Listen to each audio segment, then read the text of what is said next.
This video is going to show you my fastest solo GM clear of the week for Birthplace of the Val. Just a kind reminder to people, make sure to subscribe if you haven't already. It's critical to the success of this channel. So keep the sub train going. I appreciate it. So this run is simply this. What is the fastest time that me, can achieve on a solo GM for Birthplace of the Val on a peasant platform like a console? What's the fastest time that I can achieve? Well, Guardian, the fastest time that I achieved on a solo clear was within a 10-minute range. Now, if I was on PS2, this would have been a 9-minute clear. But I sold my PS2 to get a PS3 a long time ago. And then I sold my PS3 to get a PS4 a long time ago. So I haven't got those OP platforms to speedrun this on. I wish that I did, because it would absolutely knock a minute off this run. But hey, I'll just put up with a PS5 Digital Edition, non-pro version as well. Anyways, so we have surges, Arc Surge and Void Surge. Brawn is on, of course. So the prismatic build is as follows. Thunder Crash, because it's a faster clear with Thunder Crash as opposed to Glacial. Glacial's a more consistent clear, but we're not looking to do a consistent clear. We're looking to get a faster clear. Glacial Quake's slower but more consistent. T-Crash is the faster super to use for this. I'm not on about ability regenerate, I'm on about for the entire run. I'm talking about the run. Thruster Dodge we had on. We don't need a barricade on. Frenzy Blade for free melee charges. Glacier Grenade for chunking, darkness, transcendence energy. Aspects were consecration and knockout. Fragments was as follows. Facet of balance for grenade energy and melee energy. Facet of courage for a damage bonus for our Thunder Crash super, and consecration when they are affected via our Glacier Grenade. Then we have Facet of Protection on. I don't care what universe you're in when you're watching this. If you're in the 1800s, the 1200s, whatever you're in, you always run Facet of Protection. On any build, ever, for Prismatic. Ever. Facet of Dawn for a weapon damage buff on a melee kill. Melee hit, sorry. And then Facet of Ruin for increased solar ignition and shatter damage. Now, Facet of Ruin, if you use it on a room, you're more likely to 1KO all the adds, as opposed to not running it. It's a huge difference, so make sure you use Facet of Ruin on Prismatic Titans. So, what's happened there? So, build-wise, we're using triple hands-on. We ran triple momentum transfer for sciences, but what I should have done is run double momentum transfer and a heavy-handed, or you can run 3 heavy-handed, but in honesty, it didn't really matter that much. But yeah, that's actually what I ran. It was actually pretty good. Then we ran Arc Resist for Screebs, Void Resist for Void Threat, Concussive Dampener for everything else. In a GM environment, always run Concussive Dampener. Better than Melee Resist. Fight me in the comments about it. And then we had Recuperation and Invigoration for increased HP regain and melee energy regain via our special weapon. And Void Scavenger to help us get more ammo per brick. Double outreach on the class piece with powerful attraction. We're using Inmost Light and Synthoceps. When we're playing aggressive, this is the absolute best class piece that you can use on a Titan. I am an advocate of the Invis variant, but when we want to get a player as aggressive as possible, this is the better pick. But there are other things in the game where I would rather run the Invis one. But in this Brawn GM that's easy, Inmost Light's better. We have more melee energy, of course. We're pairing that with the Slammer. Basically, the best legendary weapon in Birthplace of the Val is the Slammer. Well, a eager-edged sword, to be more precise. But the thing about the Slammer is it rolls with Cold Steel. Cold Steel will stun Overloads and Unstoppables. Very useful exotic. And you can speedrun with it. So it's literally better than any other heavy that I can think of in this. Like, don't use GLs in this. If you use Chill Inhibitor or anything like that, you'll die. The enemies shoot your projectile and explode you. So, honestly, like, a sword is so good in this, especially if you speedrun it with Eager Edge. Best special weapon for the Birthplace is definitely this weapon here. Velocity Baton with Enhanced Ammo and Attrition Orbs. You know, there's multiple reasons why this is so good, but it's best in slot. And lastly, to open for interpretation was the kinetic slot. Now I could have just ran perfect paradox, honestly. There's no need for an exotic in this. But I want more transcendence energy, and I just really like Witherhoard for that. It just gives us a lot of transcendence energy, so I preferred Witherhoard. That's a playstyle thing. That's a playstyle thing. I preferred this on my run for the fastest time that I could achieve. All right, that's what I ran with. So those are the mods. That's the build. So this comment is going to be very precise, so I hope you keep up. So we're going to dodge straight away to proc Inmost Light, straight away. Then we're going to kill this Unstop. It's part of my strategy to kill him. Generally in Platinum rank runs, we all skip him. I'm not going to this time because there's a benefit to having him, to killing him, that is. Because look at Transcendence Energy, there now. We're half to both light and dark, and we haven't skipped him, which means we can skip a champ later on. And there is a champ that annoys me on speedruns in this. So I'm going to skip another Unstop instead, and I'll point that out when that happens. And this run is Platinum rank. Our goal is to kill the VIP, not the Unstop. Generally I go for Unstop. My strategy has changed. I'm now going for the VIP target. We get a Transcendence pop, and my goal is to kill the VIP and the Tether point as soon as possible. The Unstoppable isn't a problem at all. He's going to die anyways to our Consecration Slamming. Right? Then this Overload here, we need to take him out. The next wave of Overload has spawned in. And the time on it's pretty good because as the Overload starts to walk down, we spawn kill them all. There's this one Scorn enemy left. Jeff is still alive. We'll headbutt Jeff. See you later, Jeff. That's it. Right, now on to Cab Point. So, I'm looking at, have I got 3 melee charges? Because I need them. I have, obviously, because my Transcendence is still up. Eager Edge over to plate. And we just need to play tactical on this plate because we haven't got a Glacial Quake to use because we're on Thunder Crash. Thunder Crash is useless to us on this plate, but the upside to T-Crash is at the boss fight. It speeds up the boss fight.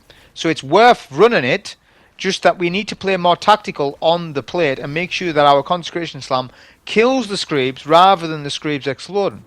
Because if they explode, you go and get health regen off them, right? So we need to be tactful on the plate. If we keep spamming our melee back to back and missing slams or whatever, we're going to end up dying on the plate.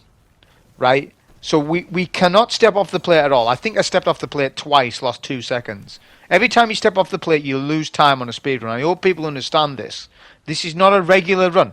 This is not your B&Q type DIY run. This is, you know, looking at the thing objectively, how can we optimize things? So we T-crash these raiders because the raiders lose time for me in this room. So getting them there, or as many of them as we can, is crucial to getting past this bit as fast as we can.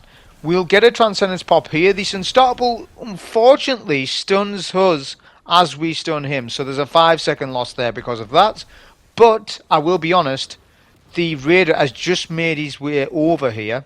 Right, and you need to kill all the raiders, all the stalkers and champs to open the door. That is the trigger.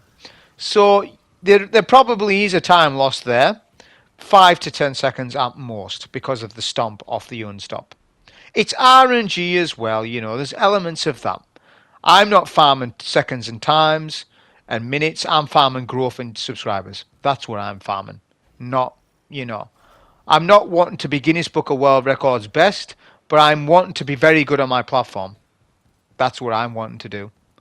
So we eager edge over to this room here. We need to go quickly because the Overload actually spawns in as we enter this entrance.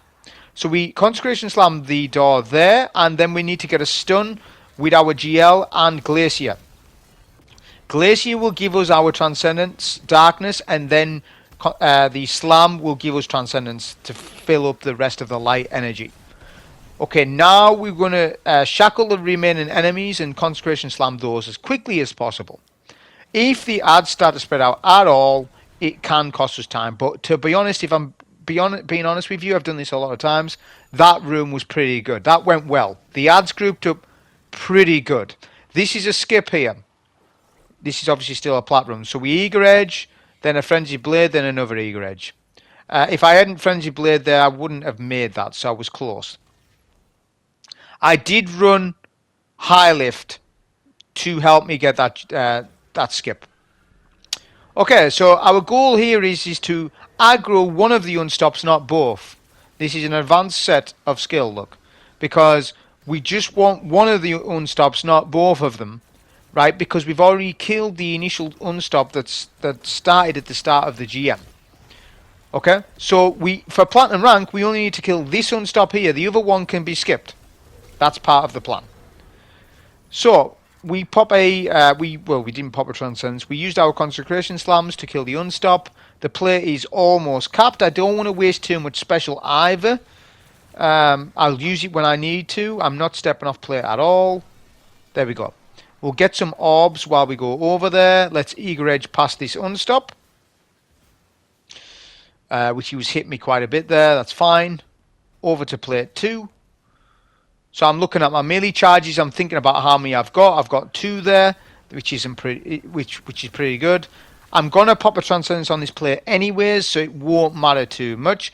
What I'm looking for is ammo bricks. If I get any special ammo, I'll remember to run over that before we leave. If that happens, I pop a transcendence here. We're gonna kill the VIP target here. When we consecration slam off the plate like that, we are losing time, you know, nanoseconds. So we actually are losing time when that happens, you know. But that's fine. We got our VIP. Plate is capped. We was done a quick glance for ammo. No ammo seems to have dropped there, not that I can see. So we quickly move on. We're at 6 minutes and 10 seconds. Unstoppable here, we're going to one cycle in with Consecration, plus Glacier, plus Witherhoard, plus Velocity Baton. That's why I kind of like using 2 GLs together like this. I know people use the Perfect Paradox or a Shotty with this, which is very good. But I didn't feel like I was getting much Transcendence energy off Perfect Paradox, to be honest. I mean, you definitely do. But I think Witherhoard's it just suits my playstyle a little bit more. I guess because I have a lot of hours played with Witherhoard since its release in whenever that was, Season of Arrivals. So here we did not use T-Crash skip. If you know what the T-Crash skip, you know. If you don't know, then it doesn't matter, because I'm not using it there anyways. I'm going to use it here instead.